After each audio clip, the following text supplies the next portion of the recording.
నమస్కారం. ఒకవైపు ఆకాశాన్ని అంటే దేహాలతో 30 మంది మహాభయంకరమైన అసురులు, మరోవైపు కేవలం 9 వయసున్న ఒక చిన్నారి బాలిక తన లేత చేతులతో విల్లు పట్టుకుని తన బాణాలతో ఆ 30 మంది రాక్షసులను మట్టుబెడుతుంటే సాక్షాత్తు ఆ జగన్మాత గర్వంగా ఆనందంగా చూస్తున్న అద్భుత ఘట్టమిది. అవును, వినడానికే చాలా రోమాంచితంగా ఉంటుంది కదా ఈ ఘట్టం. ఖచ్చితంగా. ఈనాటి మన ఈ లోతైన జ్ఞానాన్వేషణ శ్రీ లలితా సహస్రనామాల్లోని అత్యంత శక్తివంతమైన 74వ నామం. అదే భండపుత్ర వధోద్యుక్త బాలావిక్రమ నందిత. ఈ ఒక్క నామం వెనుక ఉన్న అసలు రహస్యమేమిటి? అసలు ఆ 30 మంది బండాసురుడి కుమారులు ఎవరికి ప్రతీక అన్న విషయాలను మనం ఈరోజు లోతుగా విశ్లేషించుకోబోతున్నాం. ఇదొక సాధారణ యుద్ధఘట్టం కాదు. అదే నేను కూడా అనుకుంటున్నాను. ఈ నామం కేవలం ఒక పౌరాణిక కథ కాదు, మనలో నిరంతరం దాగి ఉండి మనల్ని పీడిస్తున్న అసలైన అంతర్గత శత్రువులను ఎలా పారద్రోలాలో చెప్పే ఒక అద్భుతమైన ఆధ్యాత్మిక ఆయుధమిది. నిజమే. ఆ అసలు అర్థం తెలుసుకోకపోతే మనలోని అజ్ఞానాన్ని మనం ఎప్పటికీ జయించలేం. రైట్. అందుకే ఈ జ్ఞానాన్ని అర్థం చేసుకోవడం ద్వారా దైనందిన జీవితాలను ఎలా ఉన్నతీకరించుకోవచ్చో మనం పరిశీలిద్దాం. ముందుగా ఈ కథను మనం మూలాల నుండి ప్రారంభించాలి. అసలు ఈ యుద్ధం ఎందుకు మొదలైంది, ఆ భయంకరమైన బండాసురుడు ఎలా పుట్టాడనే విషయంతో స్టార్ట్ చేద్దాం. శివుడు మన్మథుడిని దహించివేసిన ఘట్టం నుండే కదా ఇది మొదలవుతోంది. అవునవును. శివుడు గాఢమైన ధ్యానంలో ఉన్నప్పుడు ఆయనను నిద్రలేపడానికి మన్మథుడు తన పూల బాణాలను ప్రయోగిస్తాడు. అప్పుడు పరమశివుడు తన 3వ కన్ను తెరిచి మన్మథుడిని క్షణాల్లో బూడిద చేస్తాడు. ఆ భస్మం నుండే బండాసురుడు ధూవించాడు. ఒక్క నిమిషం, ఇక్కడే కొంచెం వివరంగా ఆలోచిద్దాం. మన్మథుడు దహనమైపోయిన తర్వాత ఆ బూడిదతో ఒక బొమ్మను చేస్తే దానికి ప్రాణం వస్తుంది కదా. అవును, చిత్రకర్మ అనే ప్రమథ గణనాయకుడు ఆ బొమ్మను చేస్తాడు. రైట్. ఇదంతా వింటుంటే నాకొక ఆలోచన వస్తోంది. శివుడు అంటే జ్ఞానానికి ప్రతీక, మన్మథుడు అంటే కోరికలు. అంటే మన మనసులో పుట్టే కోరికలను సరైన జ్ఞానంతో దహనం చెయ్యకుండా బలవంతంగా అణిచివేస్తే ఆ అణిచివేయబడిన భావోద్వేగాలే మరింత భయంకరమైన అహంకారంగా మారతాయా? మీరు చెప్పిన విశ్లేషణ అక్షరాల సత్యం. మనం ఈ విషయాన్ని సైకాలజీ కోణంలోనూ వేదాంత కోణంలోనూ చూడాలి. బండాసురుడు అంటేనే బండ లేదా అజ్ఞానము అనర్థం. ఓహో, అంటే కోరిక చచ్చిపోయినా దాని తాలూకు వాసనలు ఉండిపోతే అహంకారం అవుతుందన్నమాట. ఖచ్చితంగా. శివుడు మన్మథుణ్ణి కాల్చేశాడు అంటే జ్ఞానం ద్వారా కోరికలను నశింపజేశాడు. కాని ఆ దహనమైన బూడిదను చిత్రకర్మ బొమ్మగా చేశాడు. చిత్రకర్మ అంటేనే మనస్సులోని వికృతమైన సృజనాత్మకత. అదే ఒక మొండి అహంకారంగా మారింది. పైగా బండాసురుడు శివుని మెప్పించి ఒక వరం కూడా పొందుతాడు కదా, తనను ఎదిరించే శత్రువు బలం సగానికి సగం తగ్గిపోయి తనకు రావాలని. అవును, సరిగ్గా అదే. అంటే మనలోని అహంకారం ఎంత మొండిదంటే మనం దాన్ని అణచివెయ్యాలని ప్రయత్నించిన కొద్దీ అది మన బలాన్నే లాగేసుకుని మరింత బలపడుతుంది. ఒక చెడు అలవాటును వదులుకోవాలని ఎంత తీవ్రంగా పోరాడితే ఆ అలవాటు మీద మన ధ్యాస అంతా ఉండిపోయి అది మరింత బలపడుతుంది అని సైకాలజీ చెప్తుంది. సేమ్ అదే కదా. అద్భుతంగా చెప్పారు. ఆ అహంకారంతోనే బండాసురుడు ముల్లోకాలను పీడించాడు. ఇక ఈ అహంకారం నుండే 30 మంది అసురకుమారులు పుట్టారు. 30 మందా? అవును. చతుర్బాహు నుండి మొదలుపెట్టి ఉపమాయ వరకు వారి పేర్లుంటాయి. ఈ రాక్షసమూకను నాశనం చేయడానికి సాక్షాత్తు ఆ పరాశక్తి శ్రీ లలితాదేవి చిదగ్నికుండం నుండి ఆవిర్భవించింది. చిదగ్నికుండం అంటే కేవలం అగ్నిహోత్రమని కాకుండా మనలోని జ్ఞానాగ్ని అంటే మన చైతన్యం నుండి పుట్టిన అగ్ని అని తీసుకోవచ్చా? సంపూర్ణంగా. చిత్ అంటే చైతన్యం లేదా జ్ఞానం, అగ్ని అంటే దహించేది. మనలో ఉండే అజ్ఞానాన్ని దహించే పవిత్రమైన జ్ఞానజ్యోతే ఆ చిదగ్నికుండం. వావ్! ఆ జ్ఞానజ్యోతి నుండే లలితాదేవి ఉద్భవించి మహాచక్ర రథం మీద యుద్ధరంగానికి వచ్చింది. అవును. ఆవిడతో పాటు దండిని అనబడే వారాహీదేవి, మంత్రిని అనబడే శ్యామలాదేవి లాంటి మహాశక్తులు రాక్షస సేనలను మట్టుబెడుతున్నారు. అప్పుడు బండాసురుడు తన చివరి అస్త్రంగా ఆ 30 మంది కుమారులను పంపాడు. ఇక్కడే కదా అసలు ఆసక్తికరమైన విషయం ఉంది. శ్రీమాత రథం మీద ఉన్న 9 ఏళ్ల చిన్నారి బాలాత్రిపుర సుందరి ఆ దృశ్యాన్ని చూసింది. అమ్మను అనుమతి అడిగింది. ఏ తల్లీ ఒప్పుకోదు. కాని శ్రీమాత ప్రేమతో తన కవచాన్ని ఆ చిన్నారికి తొడిగి పంపింది. అవును, ఎంతో పవిత్రమైన ఘట్టమది. బాలాత్రిపుర సుందరి అమ్మవారి ప్రాణవాయువు లాంటిది. ఆమె 4వ నేత్రమని చెబుతారు. 4వ నేత్రం, రైట్. మనకు సాధారణంగా శివుడికి లేదా దేవికి 3 నేత్రాలుండటం తెలుసు. సూర్యుడు, చంద్రుడు, అగ్ని అని అంటారు. మరి ఈ 4వ నేత్రం భావన ఎందుకొచ్చినట్లు? మంచి ప్రశ్న. ఆ 3 కళ్ళు విశ్వాన్ని సమతుల్యం చేస్తాయి. కాని ఈ 4వ నేత్రమనేది బాహ్య ప్రపంచంపై ఉన్న అత్యంత నిశితమైన, అప్రమత్తమైన దృష్టికి ప్రతీక. అంటే ఒక రకమైన ఎక్స్టర్నల్ విజన్ అనుకోవచ్చా? అదే, ఏదైనా ప్రమాదం వచ్చినప్పుడు లేదా రక్షణ అవసరమైనప్పుడు వెంటనే అత్యంత వేగంగా స్పందించే ఒక పవర్ఫుల్ డిఫెన్స్ మెకానిజం లాంటిది బాలాదేవి. వావ్! అంటే ఒక రహస్య ఆయుధంలాగా అన్నమాట. అవును. కాని ఇక్కడే నాకొక చిన్న సందేహం. 30 మంది రాక్షసులను జయించడానికి ఒక చిన్నారి ఎందుకు వెళ్ళాలి? వారాహీదేవి లాంటి మహాశక్తులున్నారు కదా. వారాహీదేవి అంటేనే కఠినమైన శిక్షకు ప్రతీక. ఆమె క్షణాల్లో సంహరించగలదు కదా. నిజమే. పైగా మనలోని అజ్ఞానాన్ని ఛేదించడానికి కఠినమైన సాధన కావాలి. ఒక చిన్నారి తత్వం ఎలా సరిపోతుంది? దీన్ని మనం కొంచెం విశాల దృక్పథంతో చూస్తే ఈ 30 మంది కుమారులు ఎక్కడో బయట ఉన్న రాక్షసులు కారు. వారు మన శరీరంలోని 30 తత్వాలు లేదా మాలిన్యాలు. 30 తత్వాలా? అంటే ఏంటి?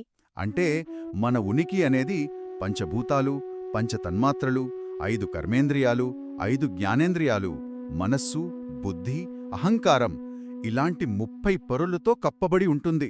ఓహో! అవన్నీ అజ్ఞానంతో నిండినప్పుడు అవే రాక్షసులుగా మారతాయన్నమాట. ఖచ్చితంగా. ఆ రాక్షసుల పేర్లు కూడా మన విచ్ఛిన్నమైన ఏకాగ్రతకు, అత్యాశకు ప్రతీకలు. ఈ 30 మందిని మనం అర్థం చేసుకోవడానికి కొన్ని సమూహాలుగా చేసి చూద్దాం. ముందుగా బాహ్య ప్రపంచంపై మరియు భౌతిక శరీరంపై విపరీతమైన భ్రమలు కల్పించే లక్షణాలను పరిశీలిద్దాం. మొదటివాడు చతుర్బాహు, అంటే 4 చేతులు ఉన్నవాడు. సాధారణంగా దైవానికి 4 చేతులు ఉండటమనేది శక్తుల సమతుల్యతకు ప్రతీక. కాని ఒక అహంకారానికి 4 చేతులుండడం అనేది బాహ్య ప్రపంచంపై అధికారం చెలాయించాలని, అన్నీ లాక్కోవాలనే ఒక రకమైన దురాశకు సంకేతం. లోపల ఖాళీగా ఉండటం వల్ల బయట దొరికిన ప్రతిదాన్ని ఒడిసి పట్టుకోవాలనే తపన. అంటే ఆంతరికంగా ఎంత ఇన్సెక్యూరిటీ, అభద్రతాభావముంటే బాహ్య ప్రపంచంలో అంత అధికారం కోసం, వస్తువుల కోసం మనిషి పాకులాడతాడనమాట. కరెక్ట్. ఇక రెండోవవాడు చకోరాక్ష, చకోర పక్షిలాంటి కళ్ళున్నవాడు. చకోర పక్షి కేవలం వెన్నెల కోసం ఆకాశం వైపు చూసినట్టు మన అంతర్గత వెలుగును విస్మరించి ఎప్పుడూ బాహ్య ప్రపంచపు ఆకర్షణల కోసమే వెతకటం దీని లక్షణం. మూడవవాడు మహాకాయ్, అంటే భౌతిక శరీరంపై విపరీతమైన మమకారం పెంచుకోవటం, తాను కేవలం ఈ దేహమే అని బలంగా నమ్మడం. ఇక నాలుగవవాడు శిరాలక. శిరాలక అంటే ఏంటి? శిరాలక అంటే నరాలకు సంబంధించినవాడు. శరీరంలో నాడుల ద్వారా ప్రవహించే అదృశ్య ప్రాణశక్తిని గుర్తించకుండా కేవలం భౌతికమైన రక్తనాళాలు, కండరాలు, అవయవాలు మాత్రమే సత్యమనుకునే ఒక సంకుచితత్వం.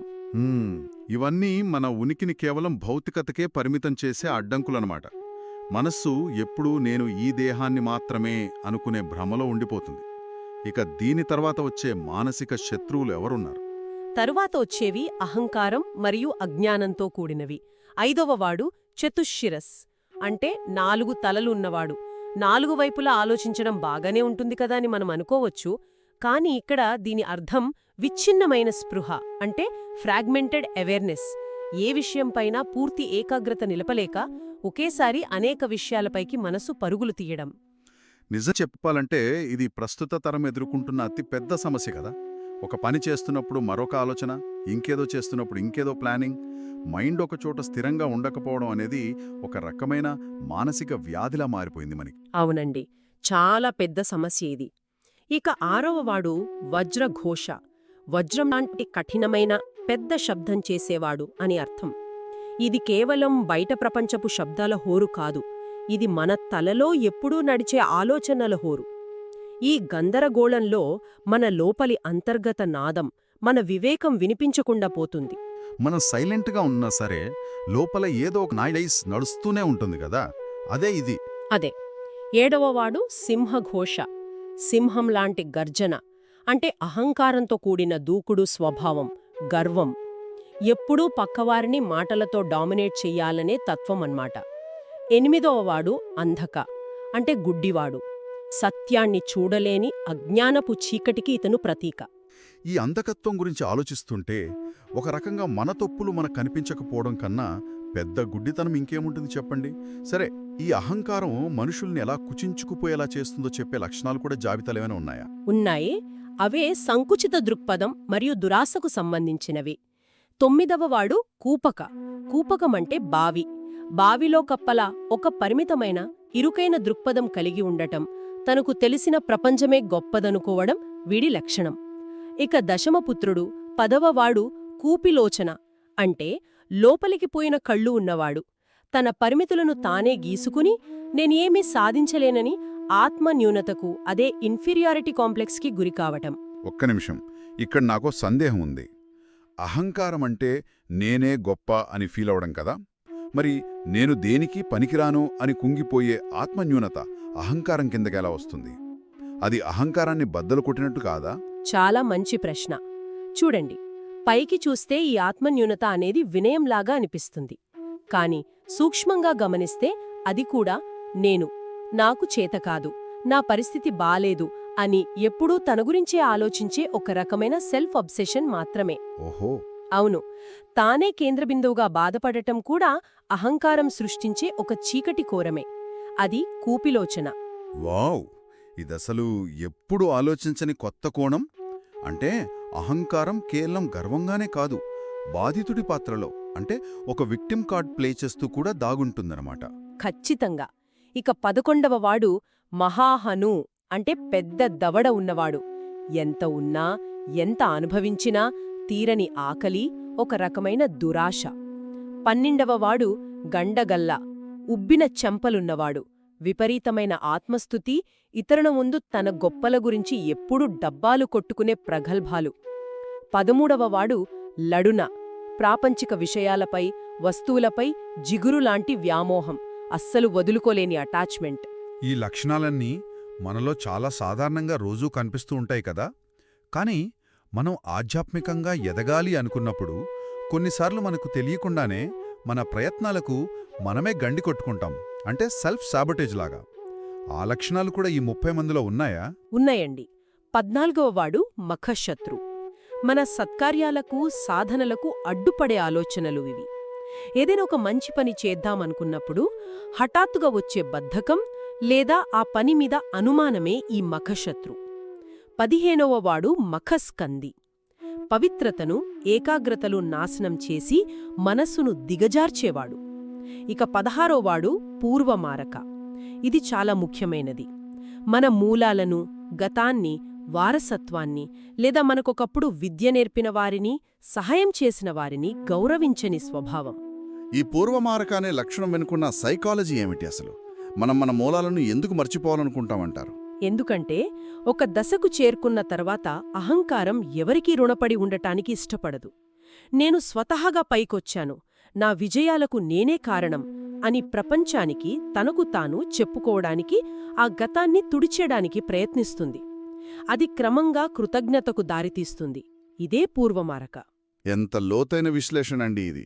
నిజంగా మనం ఇతరుల సహాయాన్ని గుర్తించడానికి మన ఈగో అంగీకరించదనమాట. చాలాసార్లు మనం చూస్తూనే ఉంటాం ఇలాంటివి. అవును.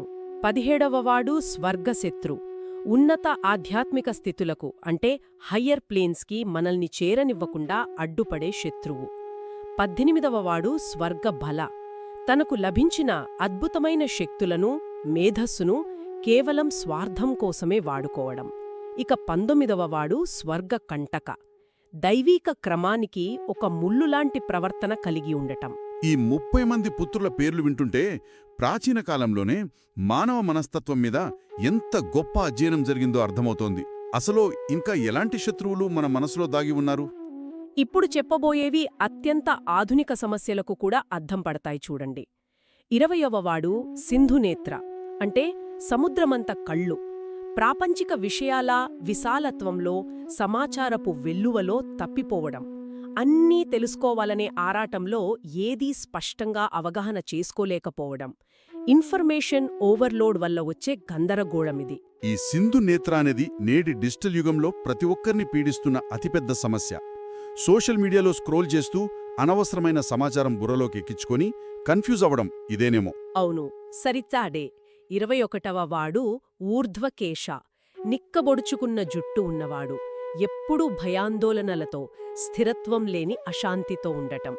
నాడీ వ్యవస్థ ఎప్పుడూ అలర్ట్గా ఉండి విపరీతమైన టెన్షన్తో బతకడం. 22వ వాడు గుహాక్ష, గుహలాంటి కళ్ళు, మనస్సులో ఎన్నో రహస్య ఉద్దేశ్యాలు దాచుకోవడం. తన అంతరంగాన్ని ఎవ్వరికీ తెలియనివ్వకుండా సబ్కాన్షియస్లోని చీకటి కోణాల్లో ఇరుక్కుపోవడం. 23వ వాడు చండధర్మ, క్రూరమైన మరియు తనను తాను నాశనం చేసుకునే వ్యసనాలు. తనకు చేటు జరుగుతుందని తెలిసినా ఆత్మనాశనానికి అంటే సెల్ఫ్ డిస్ట్రక్షన్కి దారితీసే పనులను పదే పదే చెయ్యడం. కానీ ఒక చిన్న లాజికల్ క్వశ్చన్ ఇక్కడ. మనిషి ఎందుకు ఉద్దేశపూర్వకంగా తనను తాను నాశనం చేసుకునే వ్యసనాల వైపు వెళితాడు? దానివల్ల ఈగోకి ఏం లాభం?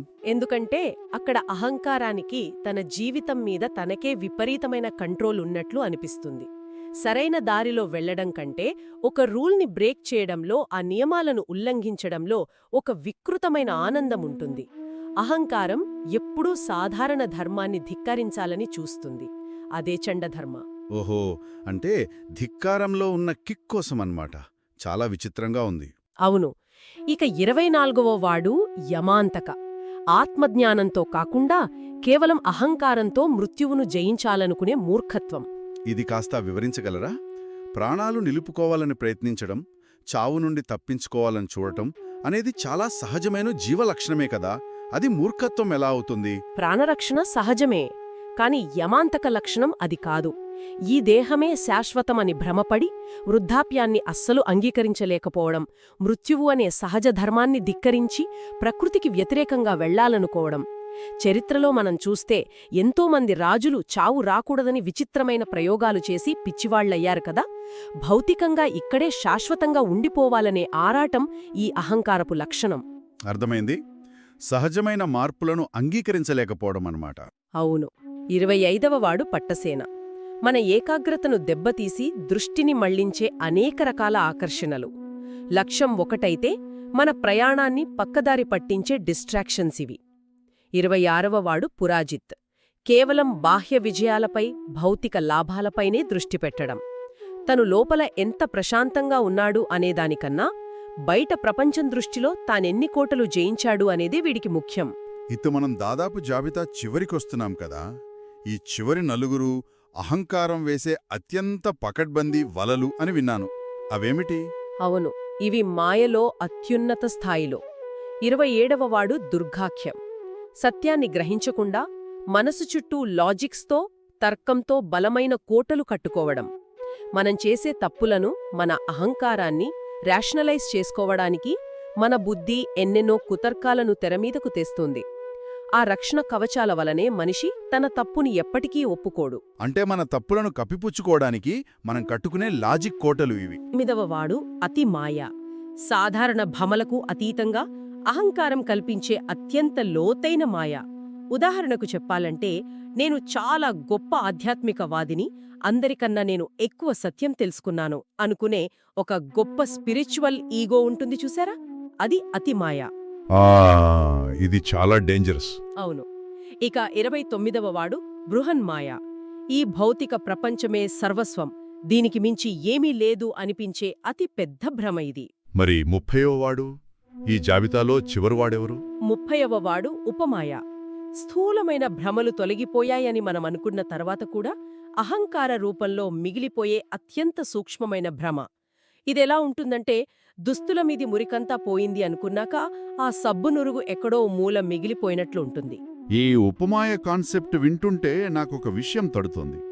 ఒక ఉదాహరణ తీసుకుంటే, ఎవరైనా కష్టపడి ఒక చెడు అలవాటును మానేశారు అనుకుందాం. అప్పుడు ఆ వ్యక్తి, చూసావా, నాకు ఎంత కంట్రోల్ ఉందో, నేను దాన్ని పూర్తిగా జయించాను అని పదే పదే అందరికీ చెప్పుకుంటాడు.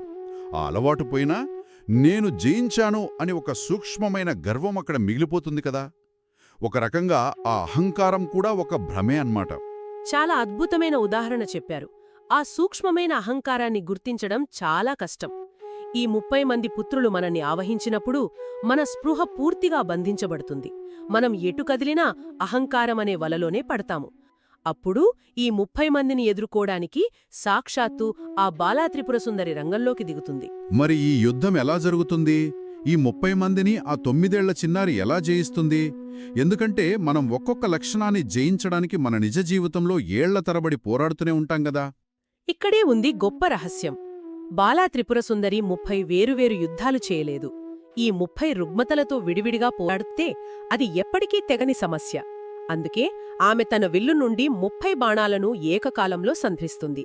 ఆ 30 బాణాలు ఒకేసారి వెళ్లి ఆ 30 మంది పుత్రుల తలలను ఖండిస్తాయి. ఈ ఒక్క దెబ్బతో భండాసురుని వంశంలో సగం బలం నాశనమవుతుంది. అంటే ఒకేసారి 30 బాణాలు ప్రయోగించడం అనే దాని వెనుకున్న అంతరార్థమేమిటంటారు? మనలోని ఈ అడ్డంకులన్నింటినీ విడివిడిగా లాజిక్తో జయించడం ఎప్పటికీ సాధ్యం కాదు. వాటన్నింటికీ మూలమైన ఆ అజ్ఞానంపైన స్వచ్ఛమైన ఏకాగ్రతతో ఒకేసారి దాడి చెయ్యాలి. ఒక చీకటి గదిలో ఏ మూల చీకటిని ఆ మూల తుడిచేలేము కదా. ఒక్కసారి దీపం వెలిగిస్తే ఆ 30 మూలలా ఉన్న చీకటి ఒకేసారి ఎలా మాయమవుతుందో బాలాదేవి యొక్క బాల్యపు స్వచ్ఛత, దేనిపైన జడ్జ్మెంట్ లేని ఆ నిర్మలమైన చైతన్యం ఈ 30 తత్వాలను ఒక్క క్షణంలో అలా ఛేదించింది. బాలాదేవి ఆమె ఎలాంటి ప్రాపంచిక కల్మషాలు అంటని స్వచ్ఛమైన చైతన్యానికి ప్రతీక. అద్భుతం. అంటే ఒక చిన్నారి మనసులో అహంకారం ఉండదు కాబట్టి ఆ 30 అజ్ఞానపు పొరలను దాటాలంటే మనకు కావలసింది కఠినమైన పోరాటం కాదు, నిర్మలమైన శరణాగతి అంటారా? 100కి 100 పాళ్ళు.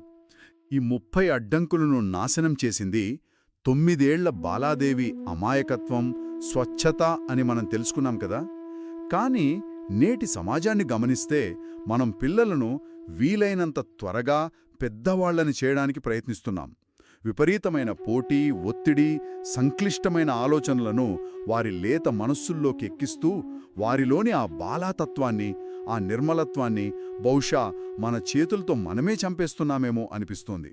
మనిషి ఎదుగుతున్నాడు అంటే మరింత సంక్లిష్టంగా మారుతున్నాడు అని కాదు అర్థం. బహుశా ఆ బాల్యపు స్వచ్ఛతను కోల్పోవడం వలనేమో ఈరోజు మనం ఆ 30 మంది బండాసురుని పుత్రులకు, అంటే ఈ 30 మానసిక రుగ్మతలకు ఇంత సులభంగా బలైపోతున్నాం. మనలో నశించిపోతున్న ఆ స్వచ్ఛతను మళ్ళీ ఎలా బతికించుకోవాలి అనేది ఎవరికి వారు లోతుగా ప్రశ్నించుకోవాల్సిన సమయమిది. ఈ ఆలోచనతో ఈనాటి మన ప్రయాణాన్ని ఇక్కడ ముగిద్దాం. మరో ఆసక్తికరమైన డీప్ డైవ్తో మళ్ళీ కలుద్దాం. ఓం శ్రీమాత్రే నమః.